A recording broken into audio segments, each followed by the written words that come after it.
नमस्कार विद्यार्थी मित्रांनो, मी कुंभार स्वाती नारायण, नवभारत विद्यालय दारफळ.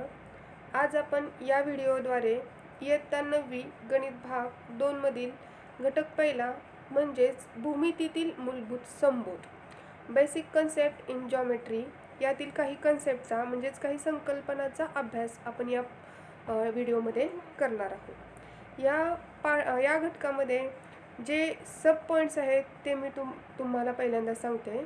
बिंदू, रेषा व प्रतल म्हणजेच आपण त्याला पॉइंट, लाईन अँड प्लेन असं म्हणतो.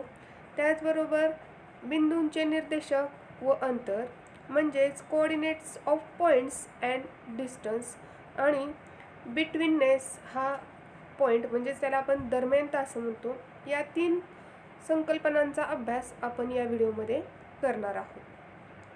बेसिक कन्सेप्ट इन जॉमेट्री म्हणजेच पॉइंट, लाईन अँड प्लेन यांचा अभ्यास आपण मागील इयत्तेमध्ये देखील बऱ्याच वेळा केलेला आहे. जसं की आता आपल्याला माहिती आहे की पॉइंट आपण काय करतो, पॉइंट त्याला आपण नाव देतो ए, दुसरा पॉइंट काढला त्याला नाव देतो बी, असे अनेक पॉइंट्स आपण काढू शकतो. त्यानंतर पॉइंटची अशी पॉइंट किंवा बिंदू याची व्याख्या अशी करता येत नाही, परंतु ह्या बेसिक कन्सेप्ट आहेत आपल्या जॉमेट्रीमधल्या. Lines and planes are also set of संच म्हणजे रेषा व प्रतल हे बिंदूंचे संच आहेत. त्याची देखील आपण अशी व्याख्या विशिष्ट अशी व्याख्या करत नाहीत.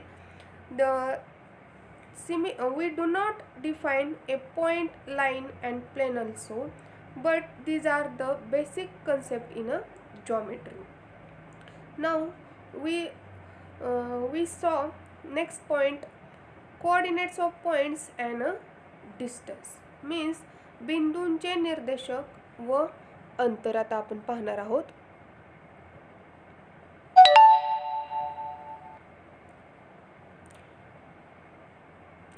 बिंदूंचे निर्देशक व अंतर या पॉइंटमध्ये आपल्याला आपण अभ्यासलेला आहे नंबर लाईन म्हणजे संख्या रेषा. संख्या रेषेवर आपण पाहतो की ओ म्हणजे 0 हा आरंभ बिंदू. त्या आरंभ बिंदूच्या उजवीकडे जे नंबर्स किंवा ज्या संख्या लिहिल्या जातात त्या धन असतात, म्हणजेच 1 2 3 4 5 अशा आपण लिहितो. आणि 0 त्याच्या डाव्या बाजूला ज्या संख्या असतात त्या ऋण म्हणजेच निगेटिव्ह नंबर्स असतात, ज्या आपण -1, -2, -3, -4 या पद्धतीने लिहित जातो. आणि आपल्याला माहीत आहे की जसं जसं आपण उजवीकडे जातो तसं तसं त्या संख्यांची किंमत वाढत जाते आणि जसं जसं आपण डावीकडे जातो तसं तसं त्या संख्यांची किंमत कमी होत जाते. म्हणजेच आपण काय बघू की -1 हे मोठे आहे -2 पेक्षा, म्हणजेच आपण त्याला म्हणतो की -1 हे मोठे आहे -2 पेक्षा. मग हे जे निर्देशक दिलेले आहेत त्यांचे जे बिंदू आहेत आपण इथं नंबर लाईनवर आकृती 1.1 मध्ये पाहू शकतो. पहा, जसं की ए हा ए बिंदू आहे, त्याचा निर्देशक तुम्हाला दिसतोय -5. पुन्हा ई बिंदू आहे, त्याचा निर्देशक दिसतोय तुम्हाला 3. म्हणजे बिंदू आणि त्यांचे निर्देशक इथं आपण नंबर लाईनवर पाहू शकतो. मग आता आपल्याला कोणत्याही 2 बिंदूमधील अंतर कसं काढता येईल हे आपल्याला या पॉइंटमध्ये अभ्यासायचं आहे. कोणतेही 2 बिंदू आपण घेऊ शकतो. याच्यामध्ये 2 बिंदू ए बी घ्या, CO घ्या, DE घ्या किंवा BC घ्या. कोणतेही 2 बिंदू घ्या आणि त्या 2 बिंदूतील अंतर आपल्याला कसं काढता येईल याचा अभ्यास आपण बघणार आहोत. मी तुम्हाला एक उदाहरण सांगते. आपल्याला कोणतेही 2 बिंदू समजा आपण घेतलेले आहेत, इथं वर आकृतीमध्ये जे आपण बघितलेले आहेत,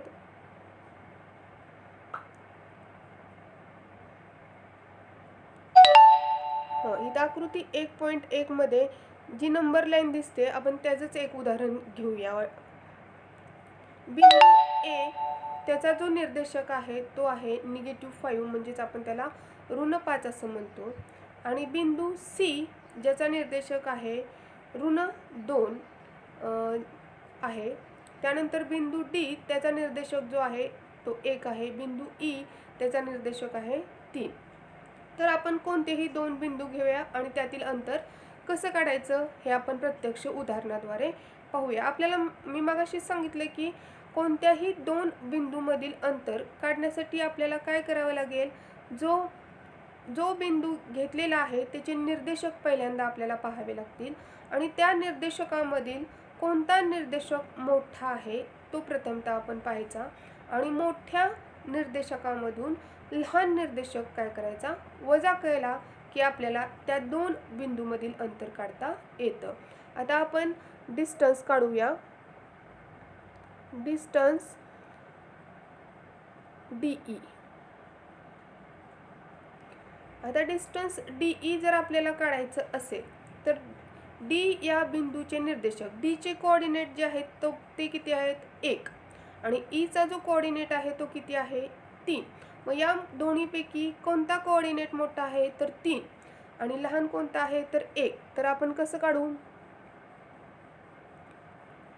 3 वजा 1 म्हणजेच डिस्टन्स DE हे तुम्हाला किती मिळेल 2 मिळेल.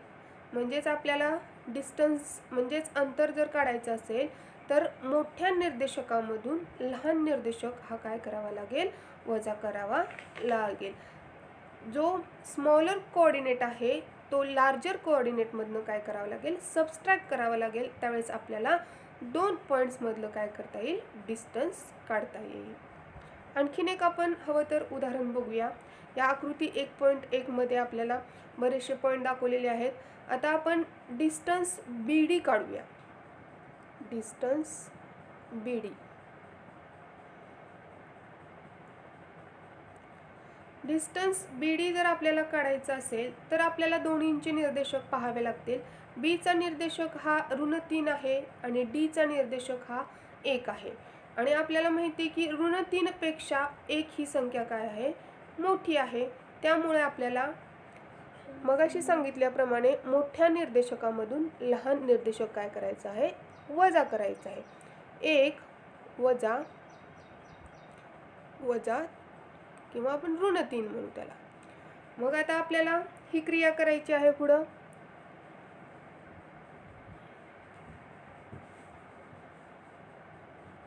डिस्टन्स BD 1 वजा 3. आता हे 1 वजा अधिक होते हे आपल्याला माहिती आहे. 1 अधिक 3 बरोबर उत्तर येईल 4. म्हणजेच डिस्टन्स BD हे आपल्याला अंतर मिळेल 4. हे आपण संख्या रेषेवर देखील मोजू शकतो. जर संख्या रेषेवर जर तुम्ही मोजायला गेला तर आपल्याला B आणि D यातील जर अंतर आपण बघितलं तर ते आपल्याला 4 मोजता येईल. इथून 1 पासून मोजा. इकडे 1 2 3 आणि 4.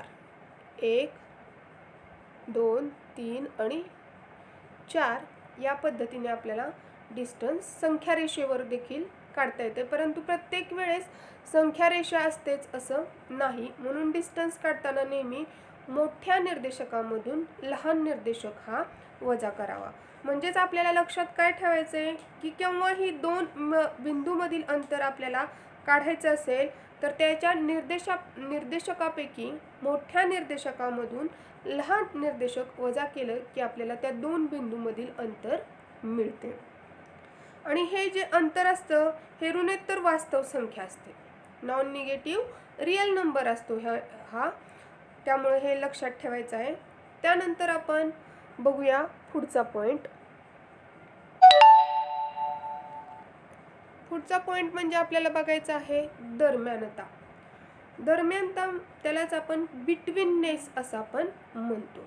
आता बिटवीननेस एखादा पॉइंट कसा असतो किंवा एखादा बिंदू बिटवीननेस आहे किंवा नाही, दरम्यान आहे किंवा नाही हे कसं ठरवता येतं ते आपण बघणार आहे. इथं आपल्याला आकृती 1.2 दिसते सर्वांना.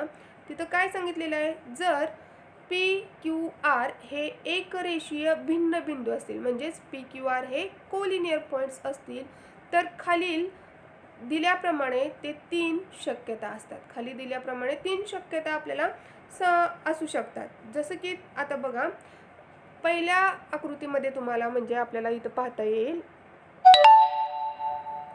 पी क्यू आर, म्हणजेच काय आहे इथं, क्यू हा पी आणि आरच्या दरम्यान आहे.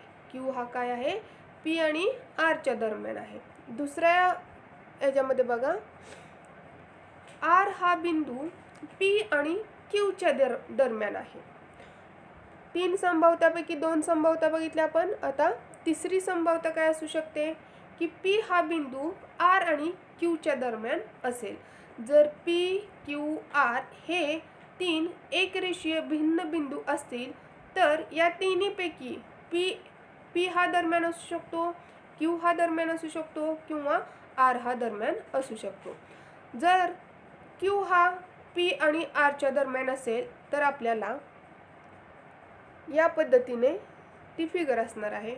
त्यानंतर आर हा दरम्यान असेल तर ती या पद्धतीने फिगर असेल, आणि पी हा दरम्यान असेल तर ती या पद्धतीने फिगर असणार आहे. मग आता आपल्याला एखादा बिंदू दरम्यान आहे किंवा नाही हे कसं ठरवता येईल, तर ते ठरवण्यासाठी आपल्याला पुढचा पॉईंट बघायचा आहे. आता एखादा बिंदू दरम्यान आहे किंवा नाही हे आपण कसं ठरवू शकतो, तर इथं जे आपल्याला सोडून दिलेलं सॉल्व्ड एक्झाम्पल आहे ते देखील आपण पहिल्यांदा अभ्यासू. याच्यामध्ये काय दिसते तुम्हाला आकृती 1.3 मध्ये, जर संख्या रेषेवर आपल्याला काय दिलेलं आहे, डिस्टन्स ए बी 5 दिलेला आहे, डिस्टन्स बी सी 11 दिलेला आहे आणि डिस्टन्स ए सी जे आहे ते 6 दिलेलं आहे. मग तर त्यापैकी कोणता बिंदू इतर 2 बिंदूच्या दरम्यान आहे हे आपल्याला शोधायचं आहे. तर ते कसं काढता येईल ते आपण बघू. त्याचा आपण सोल्युशन बघूया, म्हणजेच उकल बघूया. तर प्रथमतः काय लक्षात घ्यायचं की जे मोठं अंतर आहे, मग आता याच्यामध्ये जर तुम्ही बघितलं distance A B, distance B C आणि डिस्टन्स ए सी, याच्यामध्ये जे मोठं अंतर आहे ते कोणतं आहे, तर डिस्टन्स बी सी हे किती आहे, 11 आहे. ते आपण इथं लिहू शकतो, distance B C is equal to 11 आहे. त्यानंतर डिस्टन्स ए बी किती आहे, तर डिस्टन्स ए बी जे आहे ते 5 आहे आणि डिस्टन्स ए सी जे आहे ते 6 आहे. तर आपण काय करायचं की जे मोठं अंतर आहे ते पहिल्यांदा लिहून घेतलं, त्याला नंबर 1 दिला आपण. त्यानंतर जी उरलेली 2 अंतर आहेत, उरलेले जे 2 डिस्टन्स आहेत त्यांची बेरीज करून बघायची. आता राहिलेले 2 डिस्टन्स कोणते आहेत, तर डिस्टन्स ए बी आणि डिस्टन्स जे आहे ए सी, या 2 डिस्टन्सची आपण काय करूया, बेरीज करूया. इथं मी करून दाखवते तुम्हाला ती क्रिया. Distance A B plus distance A C, या 2 डिस्टन्सची जर बेरीज केली तर ती किती येते, तर ती 11 येते. इथं मी सोडून दाखवते तुम्हाला आणखीन एकदा.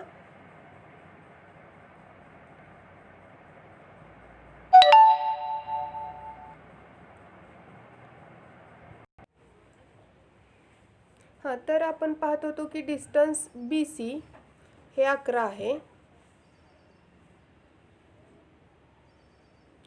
डिस्टन्स ए बी अधिक डिस्टन्स ए सी यांची बेरीज आपल्याला करायची आहे.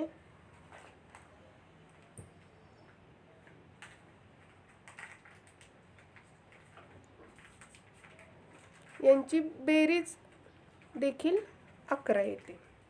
यांची बेरीज देखील 11 येते, म्हणजेच आपण काय म्हणू की डिस्टन्स बी सी बरोबर आहे डिस्टन्स ए बी अधिक डिस्टन्स ए सी.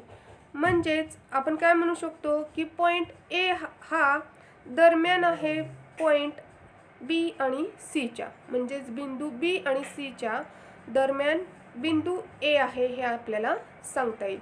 अशा पद्धतीने आपण अशी अनेक उदाहरणे प्रॅक्टिस सेटमध्ये म्हणजे सराव संचामध्ये अभ्यासणार आहोत. धन्यवाद.